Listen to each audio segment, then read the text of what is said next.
Hello guys, welcome back to your YouTube channel. ഞാനിന്നിവിടെ തയ്യാറാക്കാൻ പോകുന്നത് നെത്തോലി തോരനാണ്.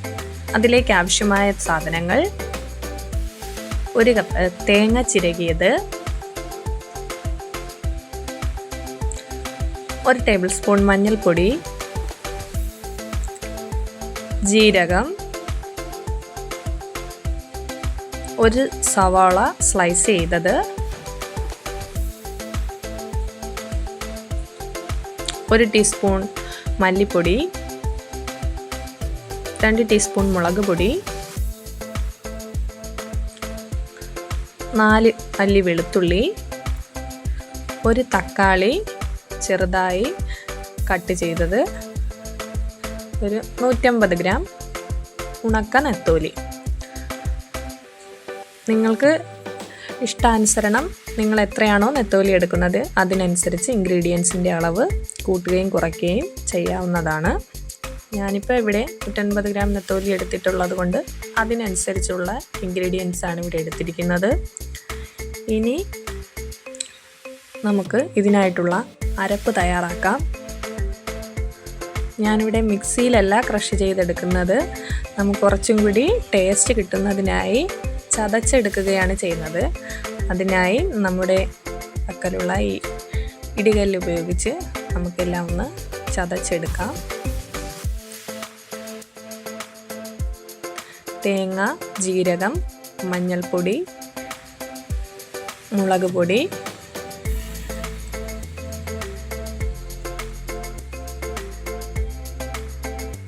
മല്ലിപ്പൊടി, വെളുത്തുള്ളി ഇവയെല്ലാം ചേർത്ത് നന്നായി നമുക്കൊന്ന് ചതച്ചെടുക്കാം.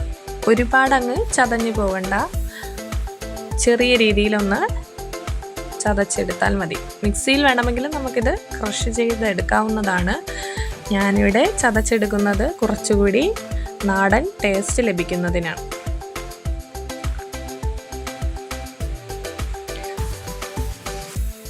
അങ്ങനെ അരപ്പിവിടെ റെഡിയായി കഴിഞ്ഞു. ഇനി നമുക്ക് നെത്തോലി ഒന്ന് വേവിച്ചെടുക്കാം. അതിനായി ചട്ടി അടുപ്പത്തേക്ക് വെച്ച് വെളിച്ചെണ്ണ ഒഴിക്കാം, കടുക് പൊട്ടിക്കാം, ആവശ്യത്തിന് കറിവേപ്പില കൂടി ഇടാം. ശേഷം അരിഞ്ഞു വെച്ചിരിക്കുന്ന സവാളയും ചേർത്തൊന്ന് മിക്സ് ചെയ്യാം. സവാള പെട്ടെന്ന് വഴണ്ടി കിട്ടുന്നതിന് വേണ്ടി നമുക്ക് കുറച്ച് ഉപ്പ് ആഡ് ചെയ്യാം.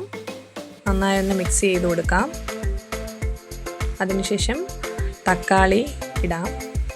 തക്കാളിയും കൂടി ഇട്ട് മിക്സ് ചെയ്ത് നമുക്കൊരു 5 മിനിറ്റ് ഒന്ന് നെത്തോലിയും ചേർത്തൊന്ന് മിക്സ് ചെയ്ത് അടച്ച് വെച്ച് വേവിക്കാം.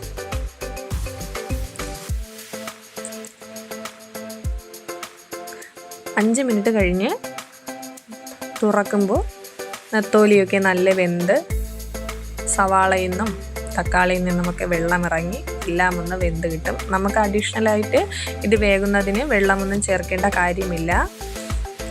അതിനുശേഷം നമ്മൾ തയ്യാറാക്കി വെച്ചിരിക്കുന്ന ഈ അരപ്പ് അതിലേക്ക് ഇട്ട് കൊടുക്കാം.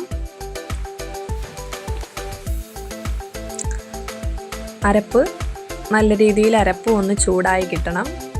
മാത്രമല്ല നമ്മുടെ തക്കാളിയിൽ നിന്നും സവാളയിൽ നിന്നും വെള്ളം ഒന്ന് വറ്റി ഒന്ന് ഡ്രൈ ആവണം. അതിനായി നമുക്ക് മൂടി വെച്ച് ഒരു 5 മിനിറ്റ്സ് ലോ ഫ്ലെയിമിൽ കുക്ക് ചെയ്തെടുക്കാം. 5 മിനിറ്റ്സിന് ശേഷം നമുക്ക് മൂടി തുറക്കാം. ഇപ്പോൾ നല്ല രീതിയിൽ നെത്തോലിയിൽ നിന്ന് വെള്ളമൊക്കെ വിട്ട് നല്ല ഡ്രൈ ആയി കിട്ടിയിട്ടുണ്ട്. സ്വാദിഷ്ടമായ നെത്തോലി തോരൻ ഇവിടെ തയ്യാറായിട്ടുണ്ട്. എല്ലാവരും ഇത് ട്രൈ ചെയ്ത് നോക്കണം, ഫീഡ്ബാക്ക് അറിയിക്കണം. നല്ല ടേസ്റ്റി ആയിട്ടുള്ള ഒരു ഡിഷാണ്. അതോടൊപ്പം തന്നെ നിങ്ങളുടെ ഫീഡ്ബാക്ക് അറിയിക്കുന്നതോടൊപ്പം ചാനൽ ലൈക്ക് ചെയ്യുക, സബ്സ്ക്രൈബ് ചെയ്യുക. Thank you.